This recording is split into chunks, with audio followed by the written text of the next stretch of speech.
A comment was made by NBA player, now retired, Matt Barnes, with regard to Steph Curry, that many players in the NBA don't like Steph Curry. They're jealous of Steph Curry because he's light-skinned. And because he's light-skinned, he's admired more than other players who are even greater than him because they were dark and he was light. So LeBron James, Kevin Durant, no one gets the type of praise from the white media as Steph Curry does because he's so light, and that players are jealous of him. I want to say this. I do not believe in light skin supremacy. I do not support light skin supremacy. I do believe that there is truth to Matt Barnes' comments, but I want to say that I think we as a community need to tackle this demon of light skin supremacy, because it's going to be very difficult for us to move forward within the conscious community and without it until we.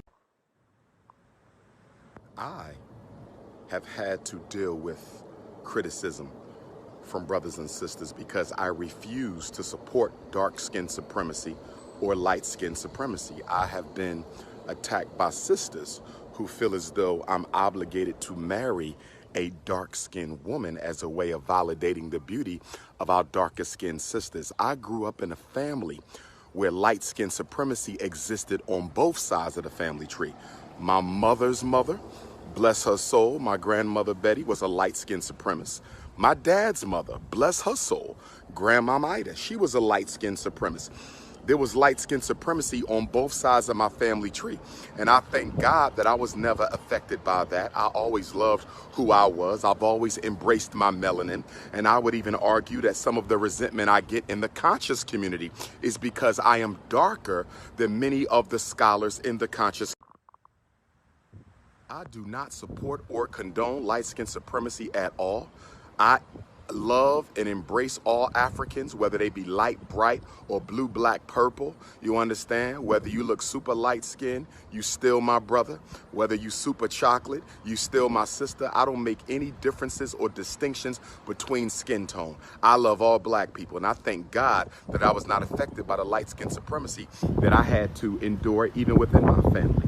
You understand? And for a long time, I said I was only going to marry a dark-skinned woman, okay, because I thought that I needed to validate the love and beauty of our richly melanated queens. But I had to check myself and say, if you're going to exclude all light-skinned women from the possibility of becoming your mate, then you know better than the people you're fighting against. You're practicing your own form of dark skin supremacy. So I had to check myself and check my thinking to realize what I was about to do. Sometimes at my lectures, I'll hear comments from sisters who will say, I'm too light for him, or I'm too light for you. I've had sisters say to me, you would never consider going out with a woman as light as me. Because of my unapologetically African position, a lot of light-skinned people think I have aversion to them. I do not have aversion to them. I have a lot of light-skinned people in my family. Some of my heroes were light-skinned. I've dated extremely light-skinned women to extremely dark-skinned women.